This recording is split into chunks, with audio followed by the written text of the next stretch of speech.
Hello दोस्तों, स्वागत है आपका अपने ही यूट्यूब चैनल किस्से कहानियों की ऑडियो लाइब्रेरी पर।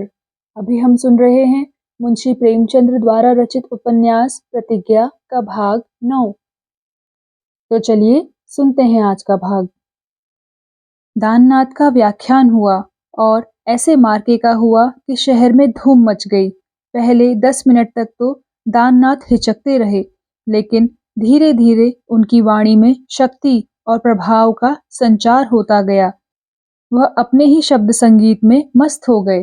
पूरे 2 घंटे तक सभा चित्रलिखित सी बैठी रही और जब व्याख्यान समाप्त हुआ तो लोगों को ऐसा अनुभव हो रहा था मानो उनकी आंखें खुल गई। यह महाशय तो छिपे रुस्तम निकले। कितना पांडित्य है, कितनी विद्वता है, सारे धर्म ग्रंथों को मथ कर रख दिया है। जब दाननाथ मंच से उतरे तो हजारों आदमियों ने उन्हें चारों ओर से घेर लिया और उन पर अपने श्रद्धा पुष्पों की वर्षा करने लगे।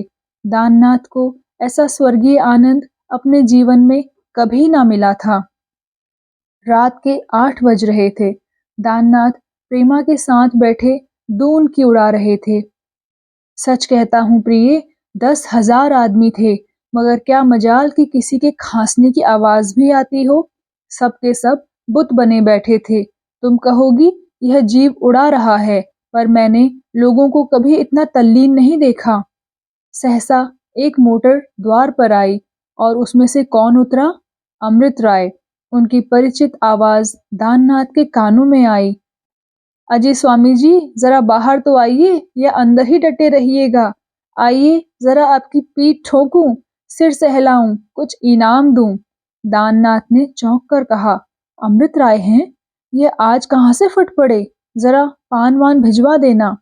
विवाह के बाद आज अमृत राय पहली बार दाननाथ के घर आए थे। प्रेमा तो ऐसी घबरा गई मानो द्वार पर बारात आ गई हो।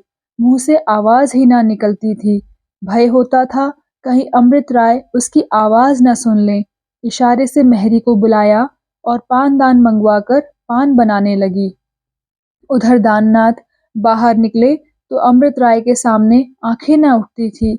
मुस्कुरा तो रहे थे, पर केवल अपनी झेप मिटाने के लिए। अमृत राय ने उन्हें गले लगाते हुए कहा, आज तो यार तुमने कमाल कर दिखाया। मैंने अपनी जिंदगी में कभी ऐसी स्पीच ना सुनी थी। दाननाथ पछताए कि यह बात प्रेमा ने ना सुनी। शर्माते हुए बोले, अजी दिल लगी थी, मैंने कहा यह तमाशा भी कर देखूं। अमृत राय बोले, दिल लगी नहीं थी भाई, जादू था। तुमने तो आग लगा दी। अब भला हम जैसों की कौन सुनेगा? मगर सच बताना यार, तुम्हें यह विभूति कैसे हाथ आ गई? मैं तो दांत पीस रहा था। मौका होता तो वहीं तुम्हारी मरम्मत करता। दाननाथ बोले, तुम कहाँ बैठे थे? मैंने नहीं देखा। अमृत राय बोले, सबसे पीछे की तरफ। मैं मुंह छिपाए खड़ा था। आओ जरा तुम्हारी पीठ ठोंक दूं। दाननाथ बोले, जी नहीं, माफ कीजिए। आप तो पीठ सहलाएंगे और मुझे महीने भर मालिशें करानी पड़ेंगी। सच कहना, मैं आगे चलकर बोल सकूंगा ना? अमृत राय बोले, अब तुम मेरे हाथों पिटोगे। तुमने पहले ही स्पीच में अपनी धाक जमा दी। आगे चलकर तो तुम्हारा जवाब ही ना मिलेगा। मुझे दुख है तो यही कि हम और तुम अब दो प्रतिकूल मार्ग पर चलते नजर आएंगे। मगर यार, यहाँ दूसरा कोई नहीं है। क्या तुम दिल से समझते हो कि सुधारों से हिंदू समाज को हानि पहुंचेगी? दाननाथ ने संभल कर कहा, हाँ भाई, इधर मैंने धर्म साहित्य का जो अध्ययन किया है उससे मैं इसी नतीजे पर पहुंचा। मगर बहुत संभव है कि मुझे भ्रम हुआ हो। अमृत राय बोले, तो फिर हमारी और तुम्हारी खूब छनेगी। मगर एक बात का ध्यान रखना, हमारे सामाजिक सिद्धांतों में चाहे कितना ही भेद क्यों ना हो, मंच पर चाहे एक दूसरे को नोच ही क्यों ना खाएं, मगर मैत्री अक्षुण्ण रहनी चाहिए। हमारे निज के संबंध पर उनकी आंच तक न आने पाए। मुझे अपने ऊपर तो विश्वास है, लेकिन तुम्हारे ऊपर मुझे विश्वास नहीं है। क्षमा करना, मुझे भय है कि तुम। दाननाथ ने बात काट कर कहा, अपनी ओर से भी मैं तुम्हें यही विश्वास दिलाता हूँ। कोई वजह नहीं है कि हमारे धार्मिक विचारों का हमारी मित्रता पर असर पड़े। अमृत राय ने संदिग्ध भाव से कहा, तुम कहते हो, मगर मुझे विश्वास नहीं आता। दाननाथ बोला, प्रमाण मिल जाएगा तब तो मानोगे? अमृत राय बोले। और तो घर में सब कुशल है ना? अम्मा जी से मेरा प्रणाम कह देना। दाननाथ बोले, अभी बैठो, इतनी जल्दी क्या है, भोजन करके जाना। अमृत राय बोले, कई जगह जाना है, अनाथालय के लिए चंदे की अपील करनी है, जरा 10-5 आदमियों से मिल तो लूं। भले आदमी, विरोध ही करना था तो अनाथालय बन जाने की बात करते, तुमने रास्ते में कांटे बिखेर दिए।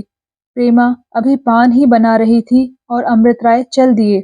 दाननाथ ने आकर कहा, वाह, अब तक तुम्हारे पान ही नहीं लगे, वे चल दिए, आज मान गए। प्रेमा बोली, वह भी सुनने गए थे? दाननाथ बोला, हाँ, पीछे खड़े थे, सामने होते तो आज उनकी दुर्गति हो जाती। अनाथालय के लिए चंदे की अपील करने वाले हैं, मगर देख लेना, कौड़ी ना मिलेगी, हवा बदल गई है, अब दूसरे किसी शहर से चाहे चंदा वसूल कर लावे, यहाँ तो एक पाई ना मिलेगी। प्रेमा बोली, यह तुम कैसे कह सकते हो? पुराने पंडित चाहे सुधारों का विरोध करें, लेकिन शिक्षित समाज तो नहीं कर सकता। दाननाथ बोले, मैं शर्त बंध सकता हूँ, अगर उन्हें 5,000 भी मिल गए। प्रेमा बोली, अच्छा, उन्हें एक कौड़ी भी ना मिलेगी, झगड़ा काहे का? अब रुपए लाओ, कल पूजा करवाऊंगी, भाभी और पूर्णा दोनों को बुलाऊंगी। कुछ मोहल्ले की हैं, 10-20 ब्राह्मणों का भोजन भी आवश्यक ही होगा। दाननाथ बोले, यहाँ देवताओं के ऐसे भक्त नहीं हैं, यह 5 आने पैसे हैं, 1.25 लड्डू मंगवा लो, चलो छुट्टी हुई। प्रेमा बोली, राम जाने, तुम नियत के बड़े खोटे हो, भैंस से चींटी वाली मसल करोगे क्या? शाम को 1.25 सेर कहा था, अब 1.25 पर आ गए, मैंने 1.25 मन की मानता की है। दाननाथ बोले, सच? मार डाला तो मेरा दिवाला ही निकल जाएगा। कमला प्रसाद ने घर में कदम रखा। प्रेमा ने जरा घूंघट आगे खींच लिया और सिर झुकाकर खड़ी हो गई। कमला प्रसाद ने प्रेमा की तरफ ताका भी नहीं। दाननाथ से बोले, भाई साहब, तुमने तो आज दुश्मनों की जबान बंद कर दी, सब के सब घबराए हुए हैं। आज मजा तो तब आए कि चंदे की अपील खा ली जाए, कौड़ी ना मिले। दाननाथ बोले, उन लोगों की संख्या भी थोड़ी नहीं है, ज्यादा नहीं तो 20-25 हजार तो मिल ही जाएंगे। कमला प्रसाद बोला, कौन? अगर 500 से ज्यादा पा जाए तो मूछ मुड़ा लूं, काशी में मुंह न दिखाऊं। अभी 1 हफ्ता बाकी है, घर घर जाऊंगा। पिताजी ने मुकाबले में कमर बांध ली है। वह तो पहले ही सोच रहे थे कि इन विधर्मियों का रंग फीका करना चाहिए, लेकिन कोई अच्छा बोलने वाला नजर न आता था। अब आपके सहयोग से तो हम सारे शहर को हिला सकते हैं। अभी 1,000 लठैत तैयार हैं, पूरे 1,000। जिस दिन महाशय जी की अपील होगी, चारों तरफ रास्ते बंद कर दिए जाएंगे, कोई जाने ही ना पाएगा। बड़े बड़ों को तो हम ठीक कर लेंगे और ऐरे गैरों के लिए तो लठैत काफी हैं। अधिक पढ़े लिखे आदमी ही तो उनके सहायक हैं। पढ़े लिखे आदमी लड़ाई झगड़े के करीब नहीं जाते। हाँ, कल एक स्पीच तैयार रखिएगा, इससे बढ़कर हो। उधर उनका जलसा हो, इधर उसी वक्त हमारा जलसा भी हो, फिर देखिए क्या गुल खिलता है। दाननाथ ने पुचारा दिया, आपको मालूम नहीं कि हुकाम सब उनकी तरफ हैं। हाकिम जिला ने तो जमीन देने का वादा किया है। कमला प्रसाद हाकिम जिला का नाम सुनकर जरा सिटपिटा गए।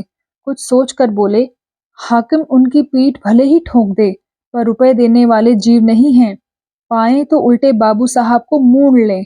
हाँ, कलेक्टर साहब का मामला बड़ा बेढंग है, मगर कोई बात नहीं।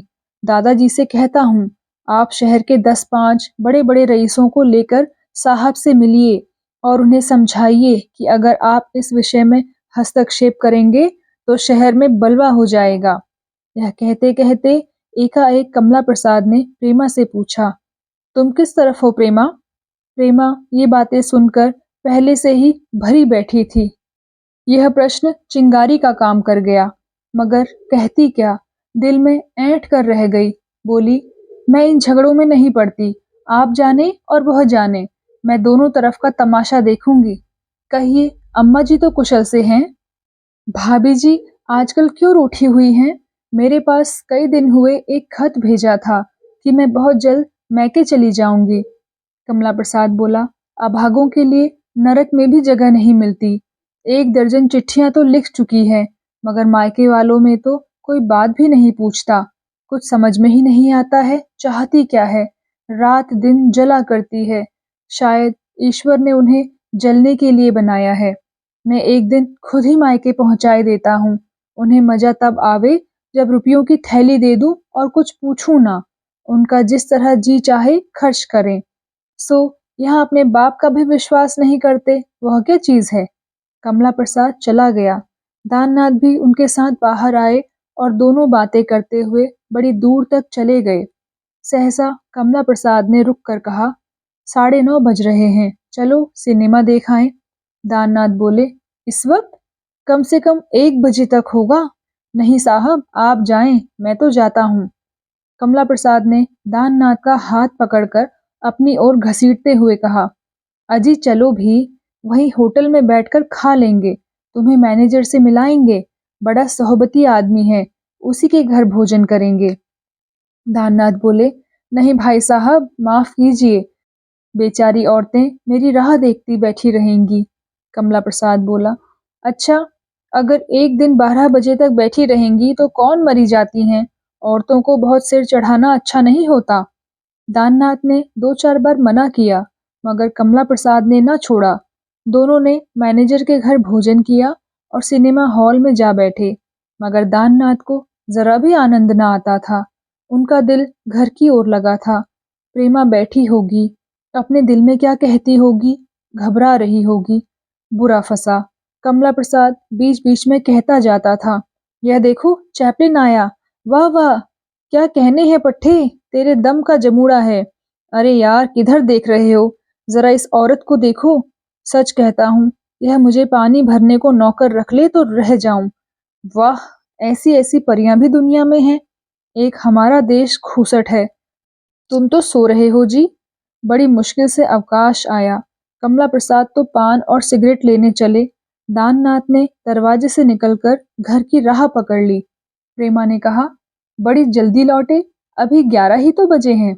दाननाथ बोले, क्या कहूँ प्रिय, तुम्हारे भाई साहब पकड़ ले गए। प्रेमा ने तिनक कर कहा, झूठ मत बोलो, भाई साहब पकड़ ले गए। उन्होंने कहा होगा, चलो जी जरा सिनेमा देखाएं। तुमने एक बार तो नहीं की होगी, फिर चुपके से चले गए होंगे। जानते तो थे ही कि लौंडी बैठी रहेगी। दाननाथ बोले, हाँ, कसूर मेरा ही है। मैं ना जाता तो वह मुझे गोद में न ले जाते, परंतु मैं शील ना तोड़ सका। प्रेमा बोली, जी, ऐसे ही बड़े शीलवान तो हैं आप। यह क्यों नहीं कहते कि वहां की बहार देखने को जी ललचा उठा। दाननाथ बोले, कह लो जो चाहे, मगर मुझ पर अन्याय कर रही हो। मैं कैद से छूट कर भागा हूँ, बस इतना ही समझ लो। अम्मा जी भी बैठी हैं। प्रेमा बोली, उन्हें तो भोजन करके सुला दिया। इस वक्त जागती होती तो तुमसे डंडों से बातें करती, सारी शरारत भूल जाते। दाननाथ ने पूछा, तुमने भी क्यों ना भोजन कर लिया। प्रेमा बोली, सिखा रहे हो तो वह भी सीख लूंगी। भैया से मेल हुआ है तो मेरी दशा भी भाभी की सी होकर रहेगी। दाननाथ इस आग्रहमय अनुराग से गदगद हो गए। प्रेमा को गले लगाकर कहा, नहीं प्रिय, मैं वादा करता हूँ कि अब तुम्हें इस शिकायत का अवसर कभी ना दूंगा। चलकर भोजन कर लो। प्रेमा ने पूछा, और तुम। दाननाथ बोले, मैं तो भोजन करके आया हूँ। प्रेमा बोली, तो मैं भी कर चुकी। दाननाथ बोले, देखो प्रेमा, जिद ना करो, मैं सच कहता हूँ, खूब छक कर खा आया हूँ। प्रेमा ने ना माना। दाननाथ को खिलाकर ही छोड़ा, तब खुद खाया।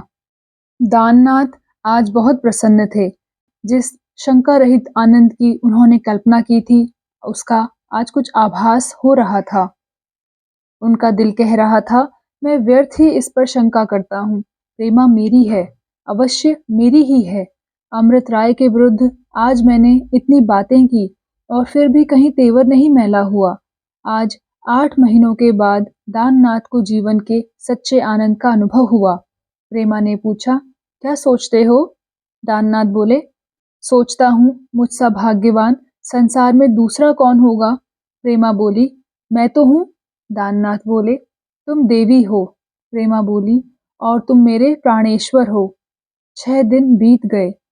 कमला प्रसाद और उसके मित्र वृंद रोज आते और शहर की खबरें सुना जाते। किन किन रईसों को तोड़ा गया, किन किन अधिकारियों को फांसा गया, किन किन मोहल्लों पर धावा हुआ, किस किस कचहरी, किस किस दफ्तर पर चढ़ाई हुई, यह सारी रिपोर्ट दाननाथ को सुनाई जाती।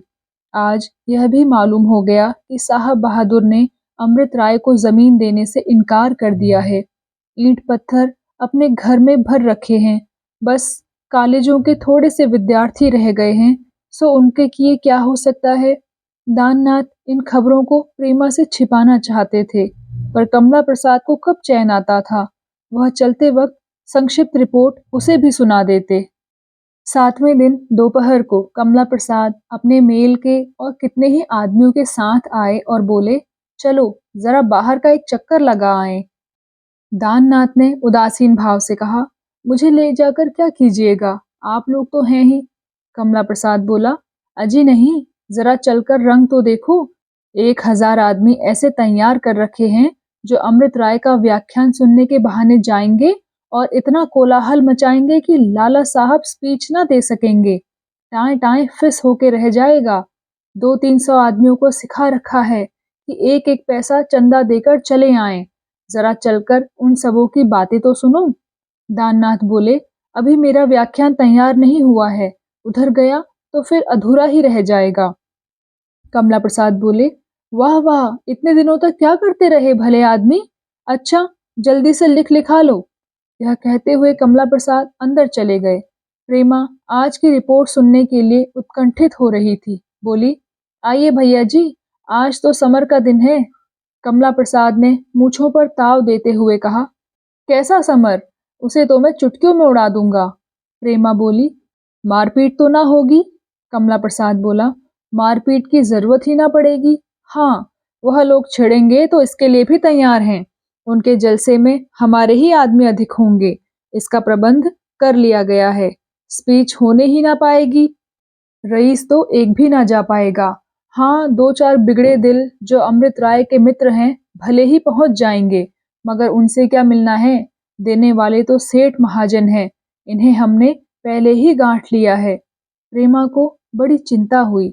जहाँ इतने विरोधी जमा होंगे वहाँ दंगा हो जाने की प्रबल संभावना थी।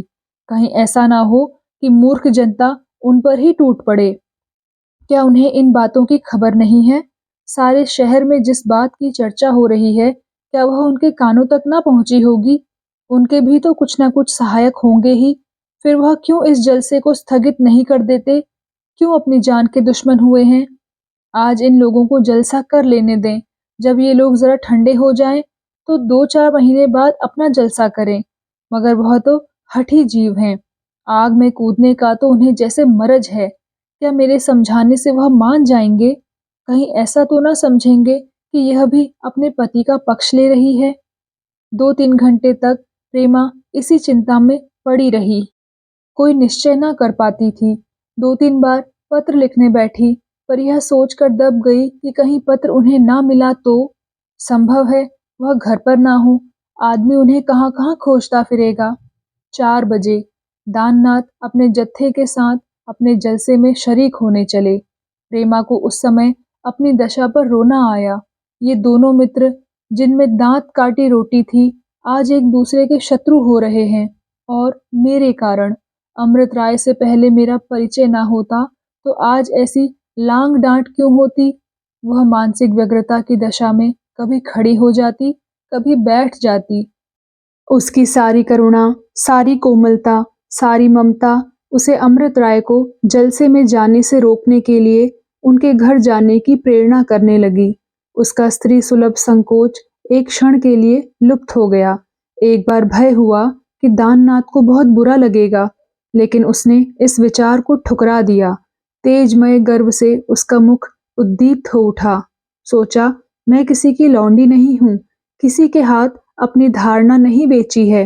प्रेम पति के लिए है, पर भक्ति सदा अमृत राय के साथ रहेगी। सहसा उसने कहार को बुलाकर कहा, एक तांगा लाओ। माता ने पूछा, कहाँ जाएगी बेटी। प्रेमा बोली, जरा बाबू अमृत राय के घर तक जाऊंगी। अम्मा जी, मुझे भय है कि आज अवश्य फसाद होगा, उनको मना कर दूं कि जलसे में ना आए। माता बोली, बड़ी अच्छी बात है बेटी, मैं भी तुम्हारे साथ चलूंगी, मेरी बात वह ना टालेगा। जब नन्हा सा था तभी से मेरे घर आता जाता था। ना जाने ऐसी क्या बात पैदा हो गई कि इन दोनों में ऐसी अनबन हो गई। बहू, मैंने दो भाइयों में भी ऐसा प्रेम नहीं देखा। प्रेमा बोली, यह सब भैया का पढ़ाया हुआ पाठ है। उन्हें आरंभ से बाबू अमृत राय से चिढ़ है। उनका विचित्र स्वभाव है। उनसे बढ़कर योग्य और कुशल होना अपराध है जिसे वह क्षमा नहीं कर सकते। माता बोली, दानू बेचारा भोला है, उनकी बातों में आ गया। तांगा आ गया। दोनों अमृत राय के घर चली। वहां मालूम हुआ कि वह 10 मिनट हुए टाउन हॉल चले गए। प्रेमा अब असमंजस में पड़ी। टाउन हॉल में हजारों आदमी जमा होंगे और सब के सब छंटे हुए शोहदे। वहां जाना तो उचित नहीं, लेकिन शायद अभी जलसा शुरू न हुआ हो और अमृत राय से दो चार बातें करने का अवसर मिल जाए। ज्यादा सोच विचार का समय नहीं था। तांगे वाले से बोली, टाउन हॉल चलो, खूब तेज, तुम्हें 1 रुपया इनाम दूंगी। मगर तांगे का घोड़ा दिन भर का थका हुआ था, कहाँ तक दौड़ता। कोचवान बार बार चाबुक मारता था, पर घोड़ा गर्दन हिलाकर रह जाता था। टाउन हॉल आते आते 20 मिनट लग गए।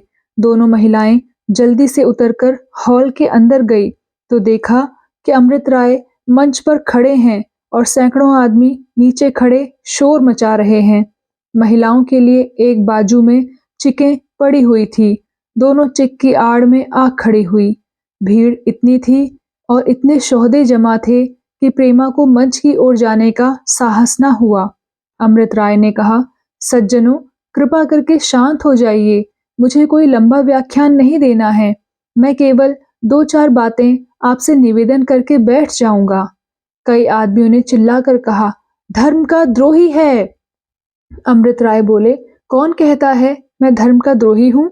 कई आवाजें आईं, और क्या हो तुम? बताओ कौन कौन से वेद पढ़े हैं? इस पर चारों ओर तालियां पड़ गई और लोगों ने शोर मचाकर आसमान सिर पर उठा लिया। अमृत राय ने फिर कहा, मैं जानता हूँ कुछ लोग यहाँ सभा की कार्यवाही में विघ्न डालने का निश्चय करके आए हैं। जिन लोगों ने उन्हें सिखा पढ़ाकर भेजा है उन्हें मैं जानता हूँ। इस पर एक महाशय बोले, आप किसी पर आक्षेप क्यों लगाते हो? इसका फल बुरा होगा। अमृत राय के पक्ष के एक युवक ने झल्ला कर कहा, आपको यदि यहाँ रहना है तो शांत होकर व्याख्यान सुनिए, नहीं तो हॉल से चले जाइए। कई आदमियों ने लकड़ियां संभालते हुए कहा, हॉल किसी के बाप का नहीं है, अगर कुछ गुर्दा रखते हो तो उतर आओ नीचे। अमृत राय ने जोर से कहा, क्या आप लोग फसाद करने पर तुले हुए हैं? याद रखिए, अगर फसाद हुआ तो इसका दायित्व आपके ऊपर होगा। कई आदमी एक साथ बोले, तो क्या आप फांसी पर चढ़ा देंगे? आप ही का संसार में अखंड राज्य है, आप ही जर्मनी के कैसर हैं। इस पर फिर चारों ओर से तालियां पड़ी और कहकहों ने हॉल की दीवारें हिला दी। एक गुंडे ने, जिसकी आंखें भंग के नशे में चढ़ी हुई थी, आगे बढ़कर कहा, बखान पीछे होई, आओ हमर तुम्हार पहले एक पकड़ हुई जाए। कॉलेज के एक युवक ने आपे से बाहर होकर उस गुंडे को इतनी जोर से धक्का दिया कि वह कई आदमियों के संभालने पर भी न संभल सका। फिर क्या था, सैकड़ों आदमी छड़ियां कुर्सियां ले लेकर मंच की ओर लपके। कॉलेज के सभी विद्यार्थी पहली सफ में बैठे हुए थे। उनका भी खून गर्म हो उठा। उन्होंने भी कुर्सियां उठाई। अमृत राय भी मंच से उतर आए और विद्यार्थियों को समझाने की चेष्टा करने लगे, मगर उस वक्त कौन किसकी सुनता था। निकट था कि दोनों पक्षों में घोर युद्ध छिड़ जाए कि सहसा एक महिला आकर मंच पर खड़ी हो गई। सभी लोगों का ध्यान उसकी ओर आकर्षित हो गया। उसके विशाल नेत्रों में इतनी विनय थी और दीपक की भांति चमकते हुए मुखमंडल पर इतनी याचना थी कि कुर्सियां ऊपर उठी रह गई, डंडे नीचे आ गए। प्रत्येक हृदय में यह प्रश्न हुआ, वह युवती कौन है? यह मोहिनी कहाँ से अवतरित हो गई? सभी चकित होकर उसकी ओर ताकने लगे। महिला ने प्रकंपित स्वर में कहा, सज्जनों, आपके सम्मुख आपकी बहन, आपकी कन्या खड़ी आपसे एक भिक्षा मांग रही है, उसे निराश न कीजिएगा। एक वृद्ध महाशय ने पूछा, आप कौन हैं? महिला बोली, मैं आपके शहर के रईस लाला बद्री प्रसाद की कन्या हूँ और इस नाते से आपकी बहन और बेटी हूँ। ईश्वर के लिए बैठ जाइए। बहन को क्या अपने भाइयों से इतनी याचना करने का भी अधिकार नहीं है? यह सभा आज इसलिए की गई है कि आपसे इस नगर में एक ऐसा स्थान बनाने के लिए सहायता मांगी जाए जहां हमारी अनाथ आश्रयहीन बहनें अपनी मान मर्यादा की रक्षा करते हुए शांति से रह सकें। कौन ऐसा मोहल्ला है जहां ऐसी 10-5 बहनें नहीं हैं? उनके ऊपर जो बीतती है वह क्या आप अपनी आंखों से नहीं देखते? कम से कम अनुमान तो कर ही सकते हैं। वे जिधर आंखें उठाती हैं उधर ही उन्हें नर पिशाच खड़े दिखाई देते हैं, जो उनकी दीनावस्था को अपनी कुवासनाओं के पूरा करने का साधन बना लेते हैं। हमारी लाखों बहनें इस भांति केवल जीवन निर्वाह के लिए पतित हो जाती हैं। क्या आपको उन पर दया नहीं आती? मैं विश्वास से कह सकती हूँ कि अगर उन बहनों को रूखी रोटियों और मोटे कपड़ों का भी सहारा हो तो वे अंत समय तक अपने सतीत्व की रक्षा करती रहें। स्त्री हारे दर्जे की दुराचरणी होती है। अपने सतीत्व से अधिक उसे संसार की और किसी वस्तु पर गर्व नहीं होता, न वह किसी चीज को इतना मूल्यवान समझती है। आप सभी सज्जनों के कन्याएं और बहनें होंगी। क्या उनके प्रति आपका कोई कर्तव्य नहीं है? और आप लोगों में ऐसा एक भी पुरुष है जो इतना पाषाण हृदय हो? मैं यह नहीं मान सकती। यह कौन कह सकता है कि अनाथों की जीव रक्षा धर्म विरुद्ध है? जो यह कहता है वह धर्म के नाम को कलंकित करता है। दया धर्म का मूल है। मेरे भाई बाबू अमृत राय ने ऐसा एक स्थान बनवाने का निश्चय किया है। वह अपनी सारी संपत्ति उस पर अर्पण कर चुके हैं। अब वह इस काम में आपकी मदद मांग रहे हैं। जिस आदमी के पास कल लाखों की जायदाद थी, आज भिखारी बनकर आपसे भिक्षा मांग रहा है। आप में सामर्थ्य हो तो भिक्षा दीजिए, ना सामर्थ्य हो तो कह दीजिए, भाई दूसरा द्वार देखो, मगर उसे ठोकर तो ना मारिए, उसे गालियां तो ना दीजिए। यह व्यवहार आप जैसे पुरुषों को शोभा नहीं देता। एक सज्जन बोले, कमला प्रसाद बाबू को क्यों नहीं समझाती? दूसरे सज्जन बोले, और बाबू दाननाथ भी तो हैं। प्रेमा एक क्षण के लिए घबरा गई। इस आपत्ति का क्या उत्तर दे? आपत्ति सर्वथा न्याय संगत थी। जो अपने घर के मनुष्यों को नहीं समझा सकता, वह दूसरों को समझाने के लिए किस मुंह से खड़ा हो सकता है? कुछ सोचकर बोली, हाँ अवश्य है, लेकिन मुझे आध घंटा पहले तक बिल्कुल मालूम न था कि उन लोगों के सामाजिक उपदेशों का यह फल हो सकता है जो सामने दिखाई दे रहा है। पिता हो, पति हो अथवा भाई हो, यदि उसने इस सभा में विघ्न डालने का कोई प्रयत्न किया है तो मैं उसके इस काम को खूब समझती हूँ। लेकिन मुझे विश्वास नहीं आता कि कोई विचार वाला मनुष्य इतनी छोटी बात कर सकता है। एक मोटे ताजे पगड़ी वाले आदमी ने कहा, और जो हम कमला प्रसाद बाबू से पूछाई दें तो? हम का यहाँ का लेबे का रहा जॉन ऑतिन, वही लोग भेजन रहा तब आयन। गुंडे का हृदय कितना सरल, कितना न्याय प्रिय था। उसे अब ज्ञात हो रहा था कि अमृत राय अधर्म का प्रचार नहीं, धर्म का प्रचार कर रहे हैं। स्वयं उसकी एक विधवा बहन हाथ से निकल चुकी थी। ऐसी उपयोगी संस्था का विरोध करते हुए उसे अब लज्जा आ रही थी। वह इस अपराध को अपने ऊपर ना लेकर मंत्रदाताओं के ऊपर छोड़ रहा था। प्रेमा ने इसी तरह कोई आध घंटे तक अपनी मधुर वाणी, अपने निर्भय सत्य प्रेम और अपनी प्रतिभा से लोगों को मंत्रमुग्ध रखा। उसका आकस्मिक रूप से मंच पर आ जाना जादू का काम कर गया। महिला का अपमान करना इतना आसान नहीं था जितना अमृत राय का। पुरुष का अपमान एक साधारण बात है, स्त्री का अपमान करना आग में कूदना है। फिर स्त्री कौन? शहर के प्रधान रईस की कन्या। लोगों के विचारों में क्रांति सी हो गई। जो विघ्न डालने आए थे वे भी पग उठे। जब प्रेमा ने चंदे के लिए प्रार्थना करके अपना आंचल फैलाया तो वह दृश्य सामने आया जिसे देखकर देवता भी प्रसन्न हो जाते। सबसे बड़ी रकमें उन गुंडों ने दी जो यहाँ लाठी चलाने आए थे। गुंडे अगर किसी की जान ले सकते हैं तो किसी के लिए जान भी दे सकते हैं। उनको देखकर बाबुओं को भी जोश आया। जो केवल तमाशा देखने आए थे वे भी कुछ ना कुछ दे गए। जनसमूह विचार से नहीं, आवेश से काम करता है। समूह में ही अच्छे कामों का नाश होता है और बुरे कामों का भी। कितने मनुष्य तो घर से रुपए लाए, सोने की अंगूठियां, ताबीजों और कंठों का ढेर लग गया, जो गुंडों की कीर्ति को उज्जवल कर रहा था। 10-20 गुंडे तो प्रेमा के चरण छूकर घर गए। वे इतने प्रसन्न थे मानो तीर्थ करके लौटे हों। सभा विसर्जित हुई तो अमृत राय ने प्रेमा से कहा, यह तुमने क्या अनर्थ कर डाला प्रेमा, दाननाथ तुम्हें मार डालेगा। प्रेमा ने हंसकर कहा, जब इन उजड्डों को मना लिया तो उन्हें भी मना लूंगी। अमृत राय बोले, हाँ प्रेमा, तुम सब कुछ कर सकती हो, मैं तो आज दंग रह गया, अपनी भूल पर पछताता हूँ। प्रेमा ने कठोर होकर कहा, अपने ही हाथों तो दोस्तों, कैसा लगा आपको आज का भाग? कृपया कमेंट सेक्शन में आकर जरूर बताइएगा। और अगर आपने अभी तक इस चैनल को सब्सक्राइब नहीं किया है तो सब्सक्राइब भी जरूर कर लीजिएगा। मिलती हूँ आपसे इसी कहानी के अगले भाग के साथ।